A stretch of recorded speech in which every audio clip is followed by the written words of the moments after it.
नमस्कार प्यारे दोस्तों, आज द कॉन्क्रीट एग्जाम्पल कविता की एक क्वेश्चन आंसर सीरीज है। यह कविता आपकी सीबीएसई क्लास 8 इंग्लिश बुक पूर्वी से ली गई है। इस वीडियो में हम इस कविता से जुड़े कुछ extra exam oriented questions discuss करेंगे और poetic devices, figures of speech, theme, message, tone, imagery, symbolism और अन्य महत्वपूर्ण पॉइंट्स को भी डिटेल में समझेंगे। अगर आप एग्जाम में अच्छे मार्क्स स्कोर करना चाहते हैं तो इस वीडियो को लास्ट तक जरूर देखिए। क्वेश्चन 1, यह एक summary based fill in the blanks question है। इस क्वेश्चन में बताया गया है कि मिसेस जोन्स, जो पोएट की नेबर हैं, उन्होंने एक बहुत ही अनयूजुअल गार्डन बनाया है। पहली नज़र में देखने पर ऐसा लगता है कि वहाँ ग्रास, प्लांट्स या ट्रीज नहीं हैं, बल्कि चारों तरफ सिर्फ रॉक्स हैं। इसलिए यह एक रॉक गार्डन ज्यादा लगता है। इसके अलावा इस गार्डन में एक पॉन्ड भी है जिसमें वाटर लिलीज हैं। वहाँ एक वेवी पाथ भी है जो पूरी तरह स्टोन से बना हुआ है। इस गार्डन में आपको एक सनडायल भी दिखाई देता है। यह एक बहुत ही इंटरेस्टिंग डिवाइस है जो सनलाइट और शैडो की हेल्प से टाइम बताता है। पोएट ने इस पूरे गार्डन का बहुत ही डिटेल्ड और इंटरेस्टिंग डिस्क्रिप्शन दिया है ताकि रीडर्स आसानी से इमेजिन कर सके कि मिसेस जोन्स का यह अनोखा गार्डन वास्तव में कैसा दिखाई देता होगा। इस गार्डन की एक और खास बात यह है कि यहाँ पर बहुत सारे स्टोन्स हैं और उन्हीं स्टोन्स के बीच छोटे छोटे फ्लावर्स और प्लांट्स लगाए गए हैं। यही चीज इस गार्डन को और भी ज्यादा अट्रैक्टिव बना देती है। ये प्लांट्स इतने टाइनी और डेलिकेट हैं कि कई बार इन्हें नोटिस करना भी आसान नहीं होता। अगर आपको ये छोटे छोटे प्लांट्स दिखाई दे रहे हैं तो इसका मतलब है कि आपकी ऑब्जर्वेशन पावर बहुत अच्छी है। मिसेस जोन्स ने अपने गार्डन को एक बिल्कुल यूनिक लुक दिया है। उन्होंने हर स्टोन और हर प्लांट को बहुत सोच समझकर अरेंज किया है। यह उनके सेंस ऑफ ब्यूटी, क्रिएटिविटी और गार्डनिंग स्किल्स को दिखाता है। इसलिए उनका गार्डन बाकी सभी गार्डन से बिल्कुल डिफरेंट और स्पेशल लगता है। ये प्लांट्स इतने टाइनी थे कि स्पीकर बार बार यही सोच रहा था, आखिर मिसेस जोन्स ने इन्हें यहाँ लगाया कैसे होगा? क्या इन छोटे छोटे प्लांट्स को लगाने के लिए किसी पिन का इस्तेमाल किया गया होगा? क्योंकि स्टोन्स के बीच जगह तो बहुत ही कम थी। ये बात स्पीकर को सरप्राइजिंग लगी। लेकिन सबसे बड़ा सरप्राइज तो तब मिला जब स्पीकर को अचानक रियलाइज हुआ कि जिन टाइनी फ्लावर्स की वो इतनी देर से बात कर रहा था वो तो उन्हीं फ्लावर्स के ऊपर खड़ा था। वे फ्लावर्स इतने टाइनी और डेलिकेट थे कि उन्हें ऑब्जर्व करने में भी स्पीकर को काफी समय लग गया। यही बात मिसेस जोन्स की गार्डनिंग स्किल को वास्तव में यूनिक और एक्स्ट्रॉर्डिनरी बनाती है। एग्जाम्स में आपसे कुछ शॉर्ट क्वेश्चंस भी पूछे जा सकते हैं। Q1, what is the tone of the poem? इस पोएम का टोन लाइट हार्टेड और ह्यूमरस है। क्योंकि पोएट कई जगह फनी ऑब्जर्वेशंस करता है। फॉर एग्जाम्पल, वो सोचता है, क्या इन छोटे छोटे प्लांट्स को लगाने के लिए किसी पिन का इस्तेमाल किया गया होगा? ऐसे क्वेश्चंस ही पोएम में ह्यूमर पैदा करते हैं। Q2, who is the speaker of the poem? इस पोएम का स्पीकर स्वयं पोएट ही है। वही मिसेस जोन्स के गार्डन में जाता है, वहां की हर छोटी बड़ी चीज को ध्यान से ऑब्जर्व करता है और अपनी फीलिंग्स, थॉट्स तथा सरप्राइज को हमारे सामने व्यक्त करता है। राइम स्कीम किसी भी पोएम का सबसे इंपॉर्टेंट एग्जाम क्वेश्चन होता है, इसलिए इसे समझना बहुत जरूरी है। इस पोएम की राइम स्कीम है AABBCC। अब सबसे बड़ा सवाल यह है कि एग्जाम में हम राइम स्कीम आइडेंटिफाई कैसे करेंगे? आइए इसे स्टेप बाय स्टेप समझते हैं। सबसे पहले फर्स्ट और सेकंड लाइन के लास्ट वर्ड्स देखिए। जोन्स और स्टोन्स दोनों एक जैसी साउंड करते हैं, यानी ये आपस में राइम कर रहे हैं, इसलिए इन्हें हम अ सीरीज देंगे। अब थर्ड और फोर्थ लाइन के लास्ट वर्ड्स हैं पॉन्ड और बियॉन्ड। ये भी आपस में राइम करते हैं, लेकिन इनकी साउंड जोन्स और स्टोन्स से अलग है, इसलिए इन्हें बी सीरीज देंगे। इसके बाद फिफ्थ और सिक्स्थ लाइन के लास्ट वर्ड्स हैं डिवाइस और नाइस। ये भी आपस में राइम करते हैं, लेकिन इनकी साउंड न तो अ सीरीज से मिलती है और न ही बी सीरीज से, इसलिए इन्हें सी सीरीज दिया जाएगा। इस प्रकार पूरी राइम स्कीम बनती है AABBCC। एग्जाम टिप, हमेशा लास्ट वर्ड्स पर ध्यान दीजिए। जो वर्ड्स एक जैसी साउंड करते हैं उन्हें एक ही लेटर A-B-C दीजिए। जैसे ही साउंड बदल जाए अगली लेटर सीरीज शुरू कर दीजिए। इसी तरीके से आप एग्जाम में किसी भी पोएम की राइम स्कीम आसानी से पहचान सकते हैं। यह ऑप्शन बेस्ड क्वेश्चन है। अगर एग्जाम में इस तरह के क्वेश्चंस आए तो सबसे पहले देखिए कि ग्रामेटिकली कौन सा ऑप्शन सेंटेंस के साथ सही फिट बैठ रहा है। जो ऑप्शन ग्रामर और मीनिंग दोनों के हिसाब से सही हो वही आपका करेक्ट आंसर होगा। एग्जाम पॉइंट, परीक्षा में आपसे ये क्वेश्चन पूछा जा सकता है कि द कॉन्क्रीट एग्जाम्पल में कॉन्क्रीट का मीनिंग क्या है? इस पोएम में कॉन्क्रीट का अर्थ केवल सीमेंट नहीं है। यहाँ इसका संबंध unusual patterns of rocks and stone से है, जिनसे मिसेस जोन्स ने अपने गार्डन को बहुत ही यूनिक और अट्रैक्टिव बनाया है। ये टाइटल इस बात को भी सिंबलाइज करता है कि मिसेस जोन्स का टेस्ट और अप्रोच टूवर्ड्स गार्डनिंग बिल्कुल अनयूजुअल और डिफरेंट है। उन्होंने अपने गार्डन को बहुत आर्टिस्टिक एंड क्रिएटिविटी के साथ सजाया है। हर स्टोन और हर टाइनी प्लांट को केयरफुली लगाया गया है। ये पोएम हमें ये भी सिखाती है कि नेचर की छोटी छोटी डिटेल्स में भी अद्भुत ब्यूटी छिपी होती है। अक्सर लोग इन टाइनी पैटर्न्स और स्मॉल डिटेल्स को इग्नोर कर देते हैं, लेकिन जो केयरफुली ऑब्जर्व करता है वही उनकी असली ब्यूटी को समझ पाता है।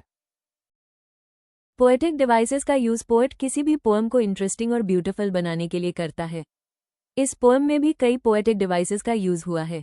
1. इमेजरी। जब पोएट किसी सीन, ऑब्जेक्ट या प्लेस का ऐसा डिस्क्रिप्शन देता है कि उसे पढ़ते ही उसकी इमेज हमारे माइंड में क्रिएट हो, तो उसे इमेजरी कहते हैं। इस पोएम में इमेजरी के कई एग्जाम्पल्स देखने को मिलते हैं। रॉकरी गार्डन सुनते ही हमारे माइंड में एक गार्डन की पिक्चर बन जाती है, जहां रॉक्स, स्टोन्स और टाइनी प्लांट्स हो।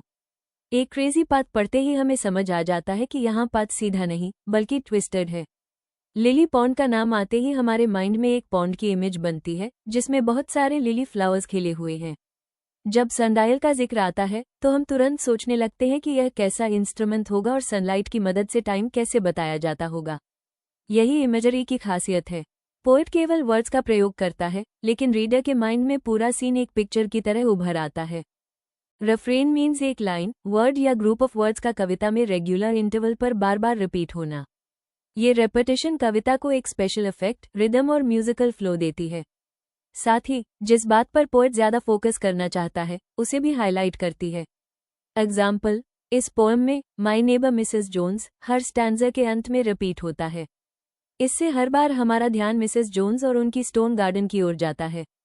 ऐसा लगता है कि पोएट बार बार हमें याद दिला रहा है about unique rock garden of Mrs Jones.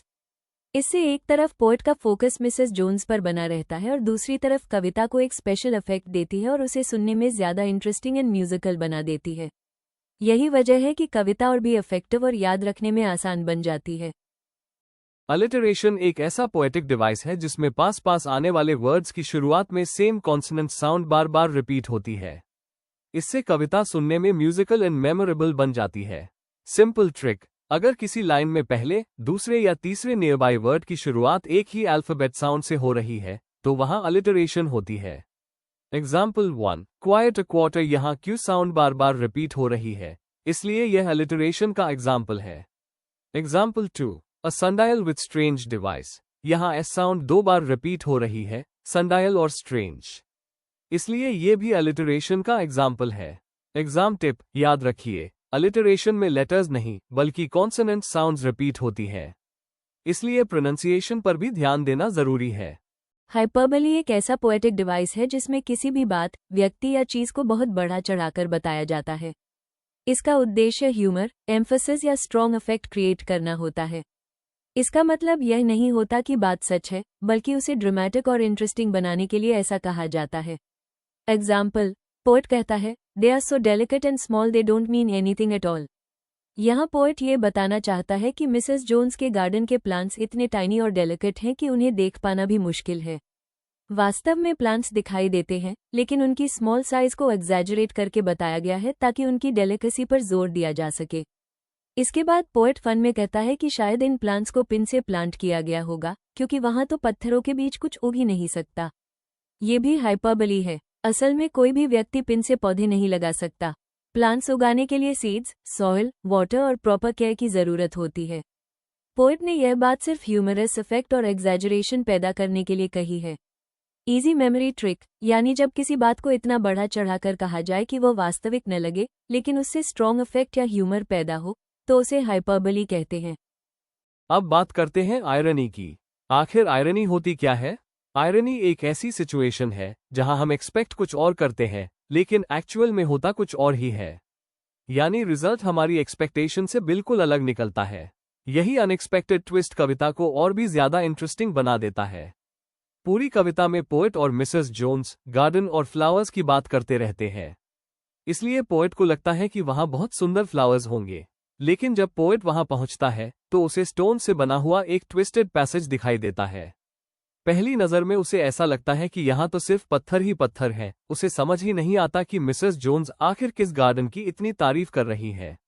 यही गार्डन की सबसे यूनिक बात थी।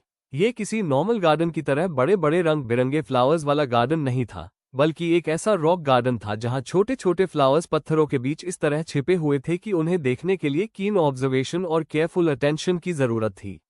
लास्ट में पोएट मिसेस जोन्स से पूछता है, आखिर वे फ्लावर्स हैं कहाँ? तब मिसेस जोन्स मुस्कुराकर कहती है, वे फ्लावर्स तो आपके पैरों के नीचे हैं। यही इस कविता की सबसे बड़ी आयरॉनिकल सिचुएशन है।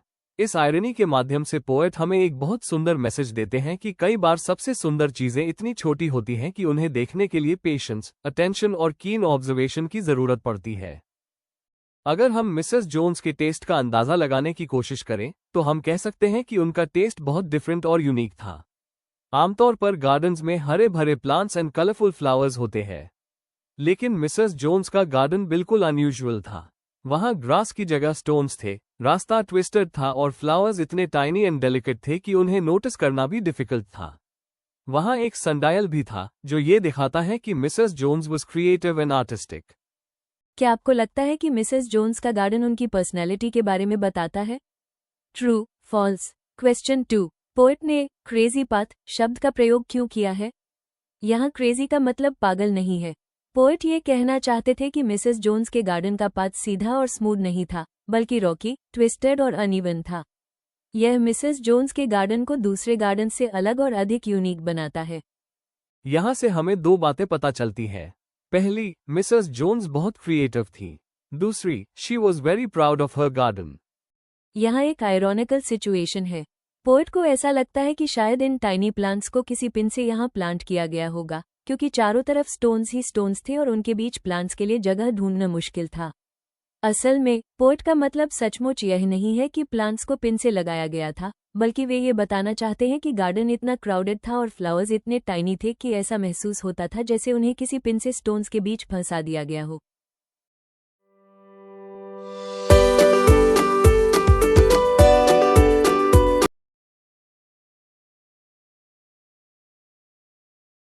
इस पोएम से हमें यह मैसेज मिलता है कि हर पर्सन अपने आप में डिफरेंट होता है और हर किसी का अपना यूनिक टेस्ट होता है। कई बार ब्यूटी को समझने के लिए केयरफुल ऑब्जर्वेशन और ओपन माइंडेड थिंकिंग की जरूरत होती है। इसलिए हमें हर व्यक्ति के डिफरेंट आइडियाज, क्रिएटिव थिंकिंग और यूनिक पर्सनालिटी का सम्मान करना चाहिए।